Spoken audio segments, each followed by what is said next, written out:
Hey, how's it going, guys? It's Hybrid Controls here, and I am starting up a new series, and I am going to be kind of taking a look at Black Ops 1 versus Black Ops 2, and I'm going to be comparing and what my thoughts are on what they kind of brought to the table from the previous Call of Duties. I'll be comparing and contrasting the two games, and this is episode 1, and I'll be taking a look at some multiplayer features, and I just kind of wanted to start a new series up. I mean, thought I'd work hard on something actually for a change, and so let's jump right into this. And first off, start with Black Ops 1, and I'll be taking a look at new creative class features that were introduced in Black Ops 1. And so first off, we have COD points, and COD points were revolutionary at the time of this game because instead of unlocking weapons and camos and stuff by completing challenges, you would have to unlock the weapons and camos and stuff at a certain level. Then you would use this currency system to unlock your weapons or perks or stuff like that. And this was helpful, I mean, because you don't really have the challenge, you just gotta, it makes it a lot easier to unlock your equipment and stuff like that. And up next, we have just a simple system of character customization, and like I said, this was very simple and basic. You could customize your player's face paint, kind of camouflage it, give it your own taste, and this is cool. I mean, you give your player its own little look, not too much character customization, but also in perk 1 slots, by changing these perks, it would kind of change how your player looks based on what perks you have. And up next, we have gun personalization, and what this was, you could basically just equip your clan tag and emblem onto your weapon and kind of show off that your emblem on your weapon. And up next, we have special weapons, which these were ballistic knife, which shot a spring-powered knife, and a crossbow, which shot an explosive bolt. And usually these weapons were one-hit kills, and this was a new type of weapon for the time. And up next, we will be taking a look at the new game modes that were introduced in Black Ops 1. And so, first off, we have combat training.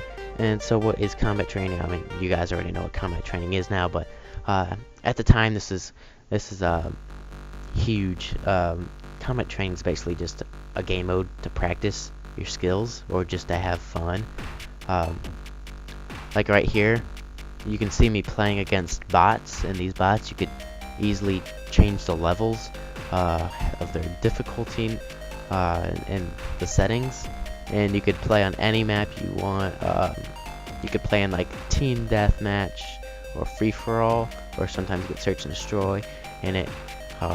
And like I said, this was just basically a simple game mode to practice your skills. If you're not the best player against real people, just hop into this game mode and practice against bots. Or you could just have fun in it like I did. I wasn't too bad of a player at the time of Black Ops 1, but me and my friends, we just hop on here, change the bots to the most difficulty, the highest difficulty possible, and these things are crazy on like the veteran mode or the hardest mode or whatever. Like when they would be aiming down their sights, they would have maximum sensitivity. It's crazy. Like they would be aiming down a sniper, and like they could turn on you faster looking down the scope of a sniper than you could holding a submachine gun. It was just crazy. Sometimes it would piss you off, but most of the time it was pretty hilarious. And yeah, just practice skills or hop on here to have fun. And up next, we have wager matches, and what these were, it was just 4 simple game modes. You could bet COD points to get COD points, and if you won, you got COD points, and if you lost COD points. Simple. And up next, we have your player card. And first up on this, we'll be taking a look at custom emblems, and this was innovative for Black Ops 1 because in previous Call of Duties, like Modern Warfare 2, you would simply just choose a default emblem, and you would unlock those by completing challenges, and it wasn't too much customization. I mean, you could choose your title and your emblems, but it was awesome in Black Ops 2 because you could create your own emblems, whatever you wanted. It gave you many shapes, and you'd buy these extra slots and shapes with your COD points, and like you could basically buy anything with your COD points. But most of the time, the emblems are pretty cool, give you your own flavor, but a lot of times also they weren't like the most appropriate. But it was pretty funny. So yeah, I mean, you basically just create any emblem that you want. Just basically just showing some of the simple shapes that you could manipulate to create whatever emblem that you wanted. And up next, we have your player card. And what your player card is basically you can show off your combat record, which is like your kill death ratio, or like in-game stats. And right here, I'm showing you, like in your player card, you can also take a look at your challenges. Made it easy to look at your challenges and stuff.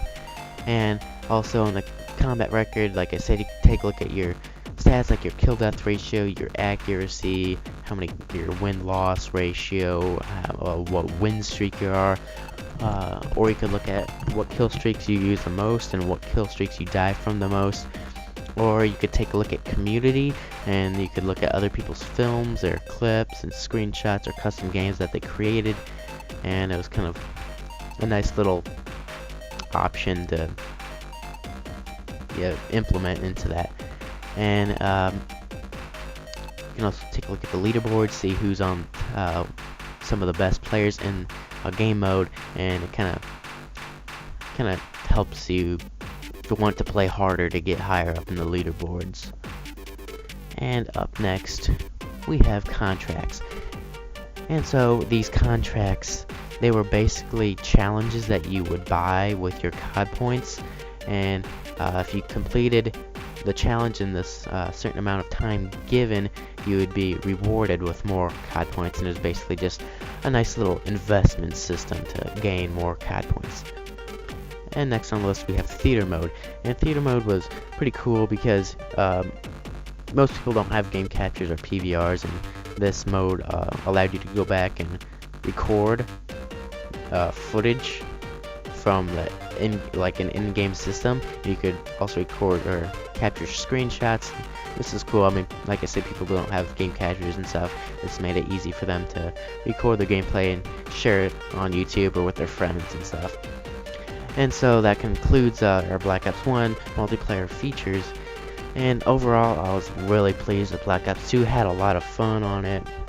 And so let's jump right into Black Ops 2, and we'll be starting off again with our creative class. And so Black Ops 2, they brought COD points to the table. Excuse me, not COD points, a pick 10 system. And this pick 10 system, it gave you 10 slots, like you can see up at the top, and you could use these slots to buy weapon, or not really buy, but equip weapons that you have unlocked, or perks. And also there's these wild cards you can use to you can use those wild cards to get more, like 2 perks in each slot, and if you use each one, you can have you can equip up to 6 perks, which kind of gave you an advantage. But then you couldn't equip any equipment or tactical grenades or anything like that, so you could only have one weapon. And like I show here, I have the ballistic knife, which was brought back from Black Ops 1, and it was kind of upgraded a little bit better. But or you could choose to have 3 attachments on your primary weapon, or 2 attachments on your secondary weapon. And also they brought camos in, and you could equip camos to your secondary weapons, or even your tactical and combat knife. And next we'll be looking at some game modes that were implemented into Black Ops 2.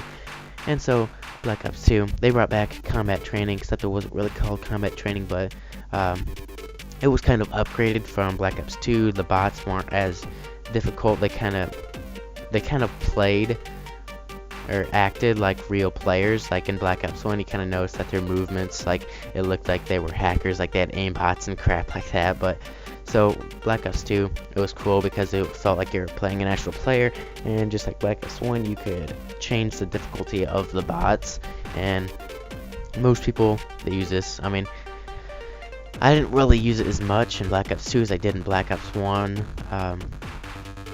And I mean, when I did go on it, I just kind of played it just to have fun, not really practice my skills or anything. I just kind of hopped on here with friends and just messed around and stuff, or tested out kill streaks or something like that.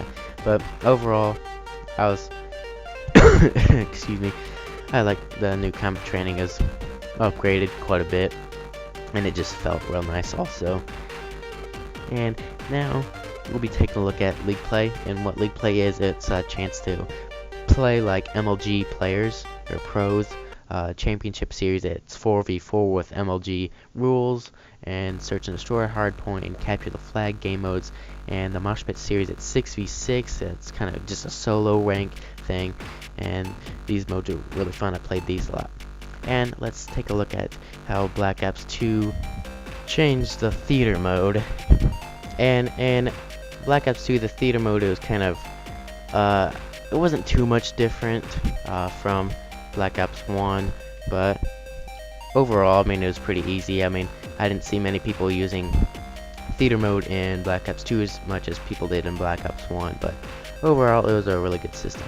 And so, here's my final thoughts on Call of Duty 1 versus, or Call of Duty Black Ops 1 versus Call of Duty Black Ops 2.